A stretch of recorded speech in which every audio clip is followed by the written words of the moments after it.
වදාපු අප්පුහාමි දාන, ශීල, භාවනා යනුවෙන් ත්‍රිවිධ පුණ්‍ය ක්‍රියා හැඳින්වේ. මෙහිදී දානය පමණක්ම සාම්ප්‍රදායිකව ඒකාකාරීව සිදු කිරීමෙන් පමණක් කිසි කලෙක නිවන් දැකිය නොහැකිය. ශීල, භාවනා දෙකද වර්ධනය කළ යුතුය. දානයද නුවණින් සිදු කළ යුතුය. දන් දීමේදී ලෝභ, ද්වේෂ, මෝහ යන ත්‍රිහේතුක අකුසල් සිත් ගොඩනැගෙන්නට ඉඩ නොතබා දන් දීම නුවණින් දන් දීමයි. අලෝභ, අද්වේෂ, අමෝහ යන කුසල හේතු ත්‍රිත්වය නිසා ඒ දානය මහත්ඵල මහානිශංස වේ. මහානිශංස ලැබීමට නම් දාන වස්තූන් කෙරෙහි ආශාව අත්හැරීම හා ලබන්නාගේ හිතසුව පිණිසම දීමයි. ලෝකයට පෙනෙන්නට නම්බුවට දන් දීම තුල ලෝභය, මානය ගැබ්වී ඇත. ධර්ම දානය සියලු දානයන්ට වඩා උතුම් බවද කියැවේ. එසේම වේලාම සූත්‍රයේ සඳහන් වන පරිදි 84,000ක් දාන වස්තූන්, එනම් රන්, රිදී, මුතු, මැණික්, පළංගම, ආහාර, පාන, වස්ත්‍ර, අලි ඇතුන්, අශ්වයන් ආදී 84,000 බැගින් වූ මහා දාන වස්තූන් 84,000 දෙනෙකුට පරිත්‍යාග කරන ලද අසදෘශ මහා දානයටත් වඩා මොහොතක් ලෝක සත්වයාට මෛත්‍රී කරන්නේ නම් එය මහත් වූ ආනිශංස ඇති දානය යැයි බුදුරජාණන් වහන්සේ දේශනා කොට ඇත. එසේ නමුත් දෙන දානයට විපාක ආනිශංස හිමි වේ. එහෙත් එය මහත්ඵල වන්නේ සසර දුකින් ඈතර වන්නට හේතු වාසනා වන්නේ කරුණා, මෛත්‍රී සහගතව දෙන දානයයි. සියල්ල සමබරව නොසිතා මස්, මාළුවලට වඩාත් මුල් තැනක් දෙන්නේ නම් ඒ ගැනද දෙවරක් සිතා බැලිය යුතුය. අප එසේ සඳහන් කරන්නේ දානය ලබන්නා කෙසේ වෙතත් අපේ පියවි ඇසට නොපෙනෙන දුගතිගාමී බොහෝ සත්වයන් මස්, මාළු කරවල බැදුම්වලට ප්‍රිය කරන නිසාය. අඹේපුස්සේ පදිංචි නිර්මලා 50 හැවිරිදි ගුරුවරියකි. ඇගේ සැමියා සමන්තද ගුරුවරයෙකි. නිර්මලා නිතර අසනීප වන්නට වූවාය.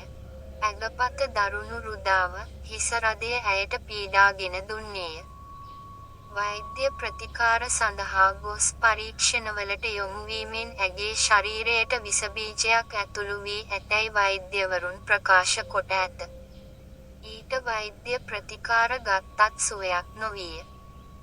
ඊට අමතරව මේ අඹු සැමි දෙදෙනාත් දූ දරුවෝත් රාත්‍රියට සිහිනෙන් බියට පත්ව කෑ ගසාගෙන අවදි වන්නට වූහ. නිවස පුරා හිටි හැටියේ මහත් දුර්ගන්ධයක් පැතිරෙන්නට විය. දොර ජනෙල්වලට තට්ටු කරන ශබ්ද ඇසෙන්නට විය.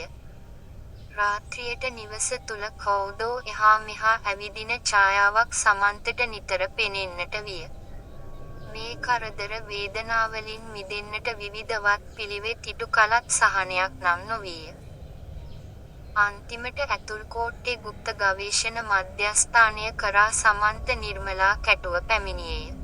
ආධ්‍යාත්මීය උපදේශක කසුන් නාගොඩවිතාන මහතා සමග සාකච්ඡා කළේය.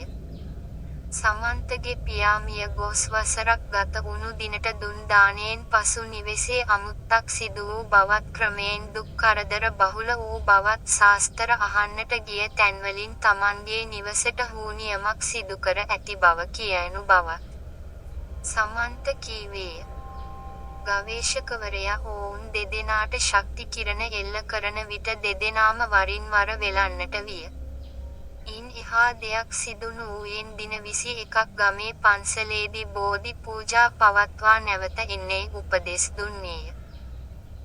බෝධි පූජා අවසන් කොට නැවත පැමිණි දිනේ නිර්මලා ආවිෂ්ඨ වූවාය. ඇයට ආවිෂ්ඨ වූ භූතාත්මය සමග ගවේෂකවරයා සාකච්ඡා කරන්නට විය.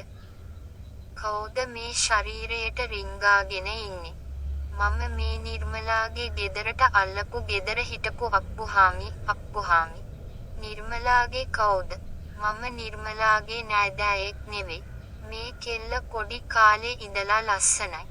උරුබෝටි. මමත් තනිකඩ ජීවිතයක් ගත කළේ. මේ කෙල්ල දිහා බලලා සතුටක් ලැබුවා. මේ කෙල්ලට මම ආසයි. ඉතින් ඇයි කරදර කරන්නේ? මහත්තයා මේ සමන්තගේ තාත්තගේ මරණයෙන් පස්සේ මුන්ගේ ගෙදර දානයක් දුන්නා. එදා ඒ ගේ අවට අහල හිටපු මම වගේ අය බොහොම දෙනෙක් ආවා පින් ගන්න. පින්කමෙන් පස්සේ ඒ ආපු අය ගියා. මම නතර වුණා. ඉතින් පින් ලැබුණද? පිස්සුද මහත්තයෝ උන් පින් දුන්නේ උන්ගේ පවුල්වල මැරිච්ච අයව සිහිපත් කරලා. අපිව මතක් කළේ නෑ. ඉතින් පින් ලැබෙනවය. පින් ලැබෙයි කියලා බලාගෙන ඉඳලා ආපු අය හිස් අතින්ම යන්න ගියා. මම මේකිට ආස නිසා නතර වුණා. ඉතින් කරදර කරන්නේ මොකද? මුන් මාව දුම්මල ගහලා පුච්චලා පන්නන්න හැදුවා ඇදුරෝ ගෙනැල්ලා. එදා ඉඳලා මම මුන්ට කරදර කරනවා.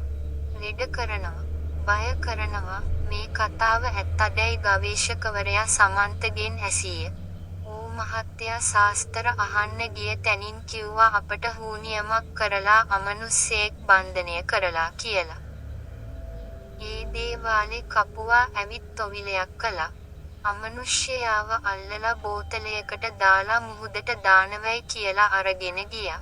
ඒ තොවිලෙට රුපියල් 65,000ක් වියදම් වුණා.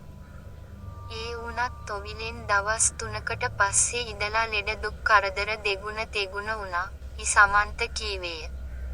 භූතාත්මය සිනාසෙන්නට විය. හි.